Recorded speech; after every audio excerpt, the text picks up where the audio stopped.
Z TV news and entertainment, यही सच है। अस्सलाम वालेकुम नाज़रीन, मैं जफर खान, आप सभी का इस्तकबाल है Z टीवी में।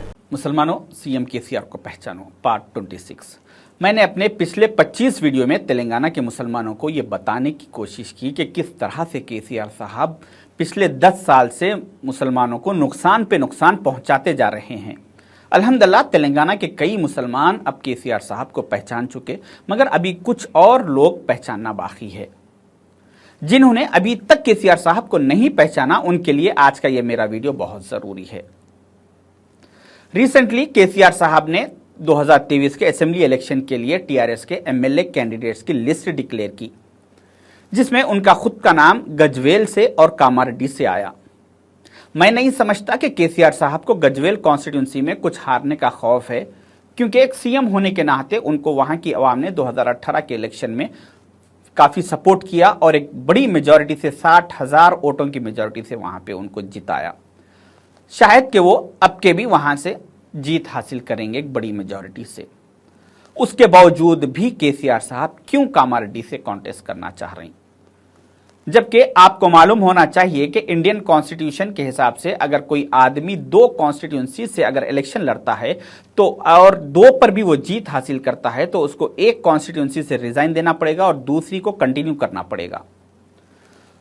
तो यहां पर अगर केसीआर साहब गजवेल से और कामारेड्डी से इलेक्शन जीतते हैं तो लाजिम है कि वो कामारेड्डी को रिजाइन करेंगे और गजवेल कॉन्स्टिट्यूंसी को कंटिन्यू करेंगे, क्योंकि गजवेल कॉन्स्टिट्यूंसी उनकी परमानेंट कॉन्स्टिट्यूंसी है और कामारेड्डी में महीने 2 महीने के बाद फिर इलेक्शन करवाएंगे और वहां से गंपा गोवर्धन को फिर कॉन्टेस्ट करवाएंगे।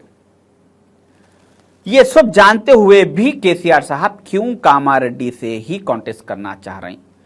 इसकी सबसे अहम वजह यह है कि जब 2014 में केसीआर साहब ने इख्तिदार संभाला था, उस वक्त इन्होंने सबसे पहला वार अगर कुछ किया था तो वो मुसलमानों के तालीमी इदारों पर किया था और 45 माइनॉरिटी इंजीनियरिंग कॉलेजेस को बंद करवा दिया था, जिन्हें शब्बीर अली साहब ने खुलवाए थे।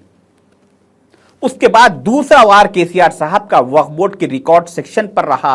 वक्फ बोर्ड के रिकॉर्ड सेक्शन को उन्होंने सील कर दिया और जो आज तक भी सील है, और उनके सारे लीडर्स वक्फ प्रॉपर्टीज को तेलंगाना में लूटने में लगे हुए हैं।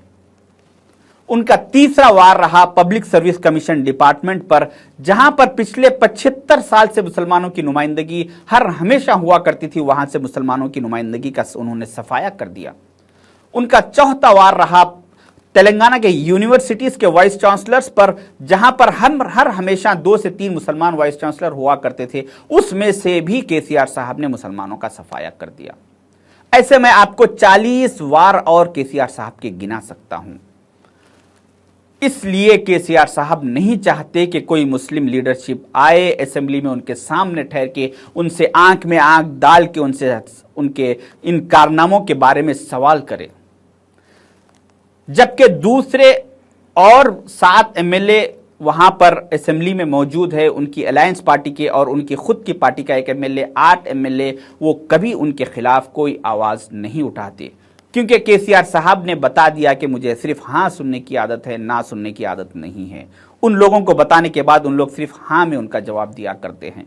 अगर केसीआर साहब चाहते तो उनके सबसे बड़े दुश्मन समझे जाने वाले ईटला राजेंद्र साहब की कॉन्स्टिट्यूंसी से सेकंड ऑप्शन रखते और उनको हराने की कोशिश करते, या नहीं तो बंडी संजय साहब की कॉन्स्टिट्यूंसी से सेकंड ऑप्शन रख के बंडी संजय को हराने की कोशिश करते। और भी तेलंगाना में ऐसे कई बड़े लीडर्स हैं, दलितों की आवाज और एससी के एसटी के बड़े बड़े लीडर्स हैं जो अपनी अपनी कम्युनिटी के लिए आवाज उठाते हैं और अपनी कम्युनिटी के लिए हुकूक दिलाते हैं। तो उन लोग के पास से भी केसीआर साहब चाहते तो सेकंड ऑप्शन रख के उनकी आवाज को दबाने की कोशिश करते, मगर केसीआर साहब को किसी से कोई लेना देना नहीं है। उनको अगर सिर्फ नफरत है तो मुसलमानों से है। वो नहीं चाहते कि मुसलमान लीडरशिप उभरे और मुसलमान असेंबली में आके उनके सामने ठहर के उनकी आंख में आंख डाल के उनसे सवाल करे। यूपी में योगी जी ने आजम खान साहब को एमएलए बनने के बाद में बर्बाद कर दिया, मगर केसीआर साहब योगी से एक कदम आगे निकलते हुए यहां पे वो शब्बीर अली साहब को एमएलए तक बनना नहीं देना चाह रहे हैं। उनको एमएलए बनने से पहले इलेक्शन में ही बर्बाद करने की उन्होंने साजिश रची। 2004 में शब्बीर अली साहब कामारेड्डी से 52,800 वोटों की मेजॉरिटी से उन्होंने एक बहुत बड़ी जीत हासिल की थी।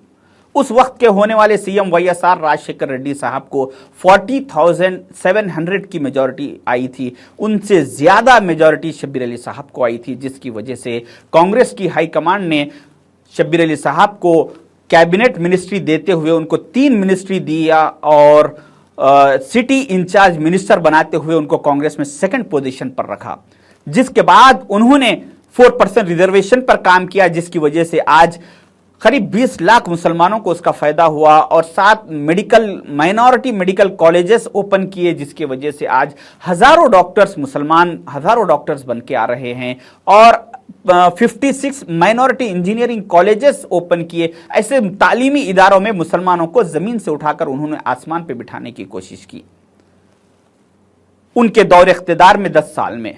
तो केसीआर साहब नहीं चाहते कि उन्होंने सर्वे करवाया, उनको उनके सर्वे रिपोर्ट में ये रिपोर्ट मिली कि अब आने वाले इलेक्शन में शब्बीर अली साहब को कामारेड्डी से 45 से 50 हजार की मेजॉरिटी से वो जीतने वाले हैं। तो केसीआर साहब ने सोचा कि अगर ये आदमी इतनी बड़ी मेजॉरिटी से जीतेगा तो हाईकमान इसको फर्स्ट सेकंड नंबर पे कैबिनेट में बिठाएगी और जो मैंने 10 साल में मुसलमानों को बर्बाद किया, तालीमी इदारे में, वक्फ बोर्ड में, हर चीज में, वो सारे चीजों में ये फिर मुसलमानों को नीचे से उठा देगा और फिर मुसलमानों को उनके हुकूक दिलवाएगा और मैंने जो 10 साल में बर्बाद किया उसका मुझसे सारा हिसाब लेगा। इस खौफ से, इस डर से केसीआर साहब ने कामारेड्डी को सेकंड ऑप्शन चुना और वो शब्बीर अली साहब को हराने के लिए भरपूर अपनी पूरी कोशिश कर रहे हैं।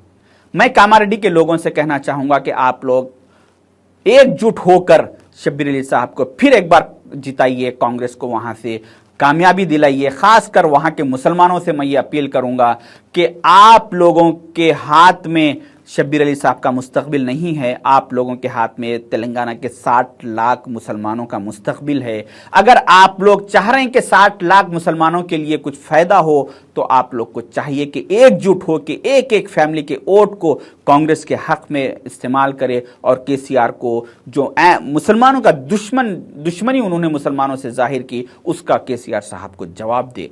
शुक्रिया, अल्लाह हाफिज़। उम्मीद करता हूं कि आप लोगों को हमारे चैनल के तमाम दिए जा रहे अपडेट्स और न्यूज़ एंटरटेनमेंट काफ़ी पसंद आते होंगे और पसंद करते भी होंगे। तो और इसी तरह से तमाम एड्स, प्रोग्राम्स और दीगर अपडेट्स देखना चाहते हैं तो हमारे चैनल Z Now TV को यूट्यूब पर सब्सक्राइब करें, फेसबुक और इंस्टा पर फॉलो ज़रूर करें।